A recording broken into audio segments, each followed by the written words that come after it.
Con xin kính chào cộng đoàn. Kính thưa cộng đoàn, trong tâm tình chuẩn bị bước vào tuần thánh, cao điểm của năm phụng vụ, Hội Thánh mời gọi chúng ta chiêm ngắm cuộc khổ nạn của Chúa Giêsu để nhận ra tình yêu cứu độ vô biên của Thiên Chúa dành cho nhân loại. Giữa mầu nhiệm đau thương ấy, tin mừng cho chúng ta thấy một hình ảnh thật lặng lẽ nhưng vô cùng sâu sắc. Đức Maria đứng dưới chân thập giá Chúa Giêsu. Mẹ không nói một lời nào, không làm một hành động nào nổi bật, nhưng sự hiện diện của mẹ là một lời tuyên xưng đức tin mạnh mẽ và một sự hiệp thông trọn vẹn với hy lễ của con mình. Trong giờ hành hương hôm nay, chúng ta cùng hướng về Đức Maria đứng dưới chân thập giá để học nơi mẹ thái độ yêu thương, trung tín và phó thác, nhất là khi phải đối diện với đau khổ, thử thách và thập giá của đời mình. Giờ đây xin mời cộng đoàn sốt sắng khẩn cầu Chúa Thánh Thần đến thánh hóa giờ hành hương của chúng ta.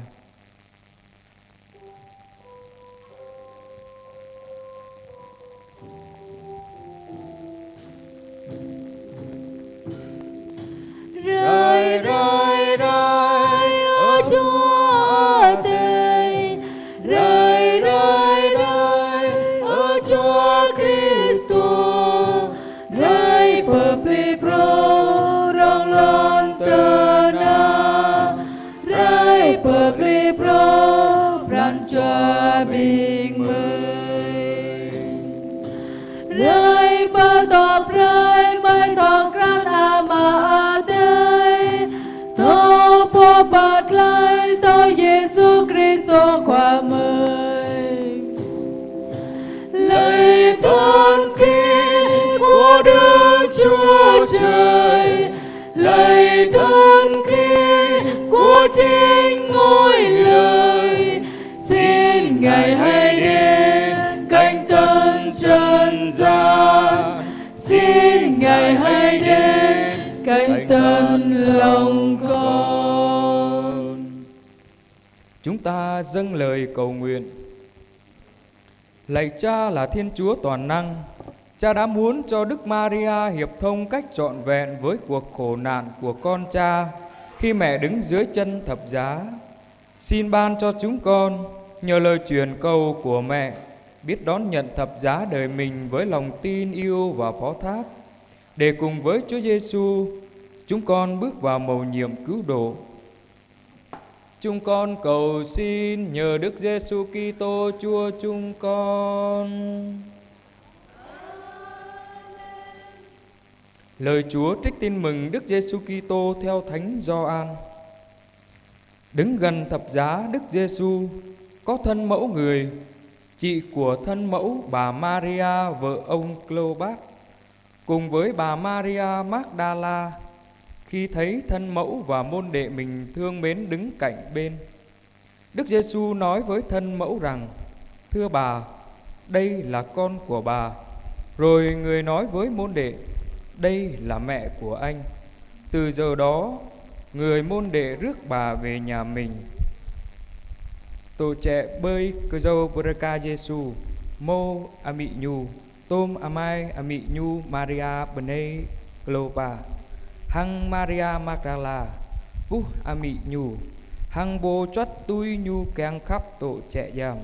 Giêsu lại hăng ami nhu, bà, anh ấy ý, lại anun nhu lại tâng hăng bô chót tui, anh ấy ý, mừng anun, bô chót tui tụ lại ami Giêsu bơ sang nhu. Xin mời kính mời cộng đoàn ngồi.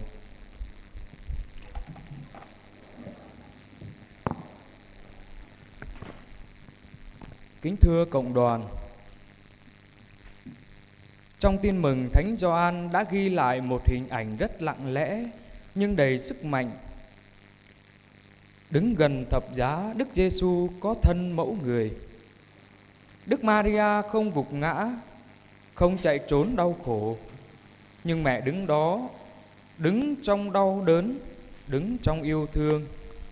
đứng trong niềm tin tuyệt đối vào thánh ý của Thiên Chúa.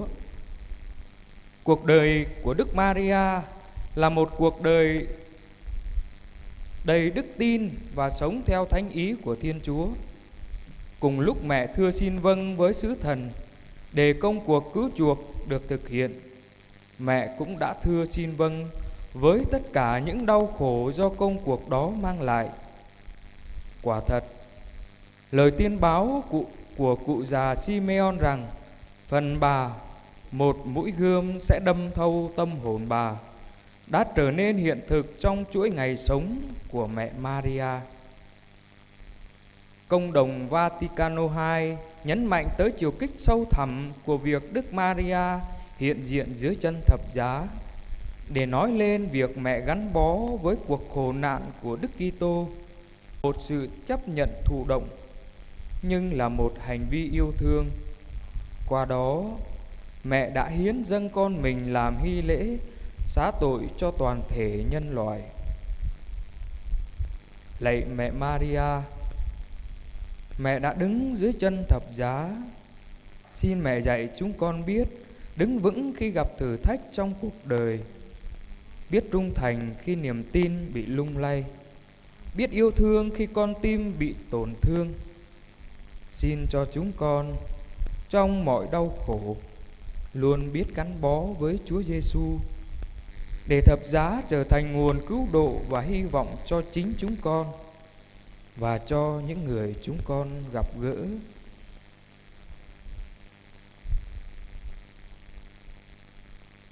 Bernie Kirkuntenum Bồ mờ giang do han bờ púc rúc rời ắt lê lê sa mợ bạ cơ pran cơ tàng tội trẻ giam cơ dâu berka mô ami nhu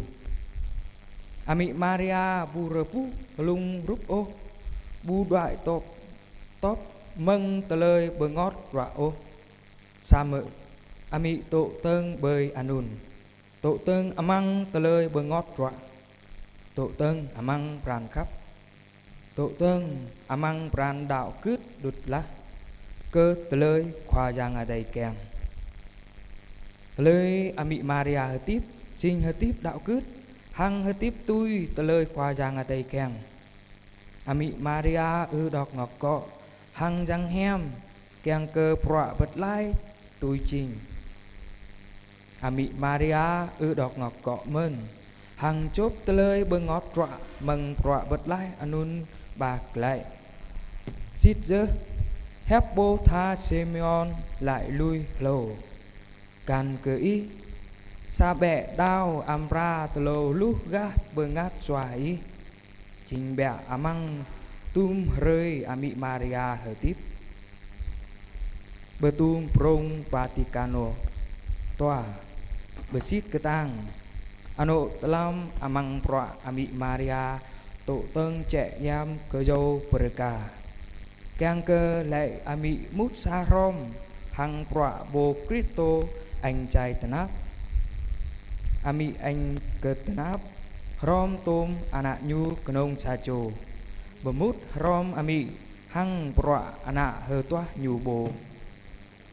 tum telơi Giêsu qua anh cơ tenap amang chơi chan pran choa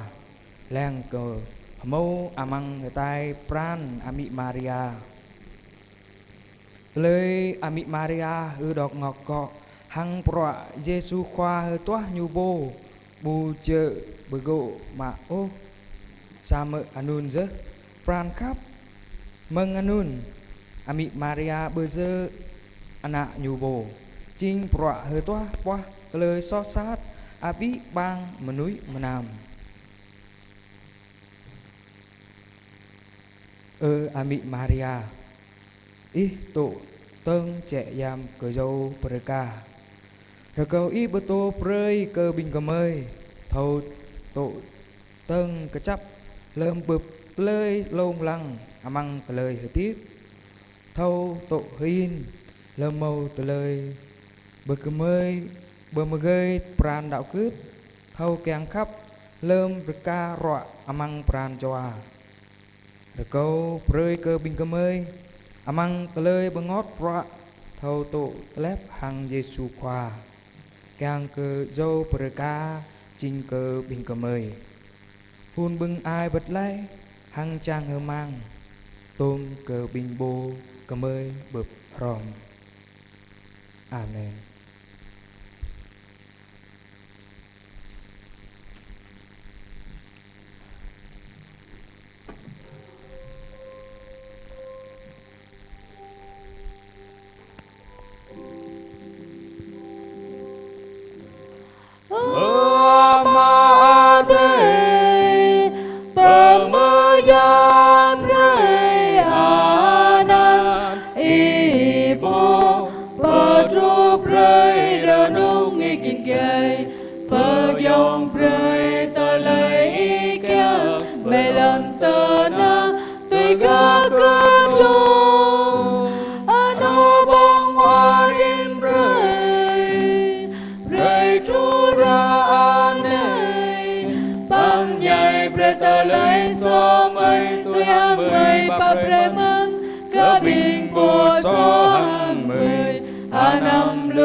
Giờ đây chúng ta cùng hiệp ý với những người dâng lời tạ ơn và xin ơn trong tuần qua.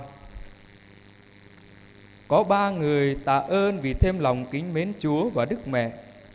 3 người tạ ơn vì biết vâng theo thánh ý Chúa. 3 người tạ ơn vì được chữa bỏ tội lỗi tính hư